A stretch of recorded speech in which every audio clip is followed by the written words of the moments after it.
তাই আমার দাদা ভাই মিরাজ দেওয়ান ইতোমধ্যেই আপনারা বুঝতে পেরেছেন ওনার গুণের যে বিষয় আশয়। গুরুর ভূমিকায় দাঁড়িয়ে যে কথা যে গান তিনি রাখলেন খুবই সুন্দর। যদিও আমি পরবর্তীতে কথা বলা বা গান গাওয়ার কোনো সুযোগ পাইনি।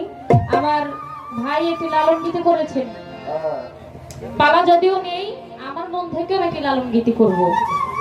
এরপর চেষ্টা করব আপনাদের মনের গান করার জন্য।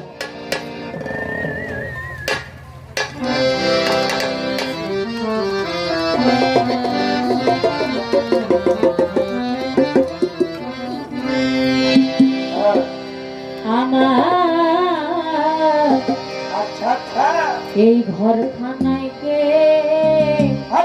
বিরাজ করে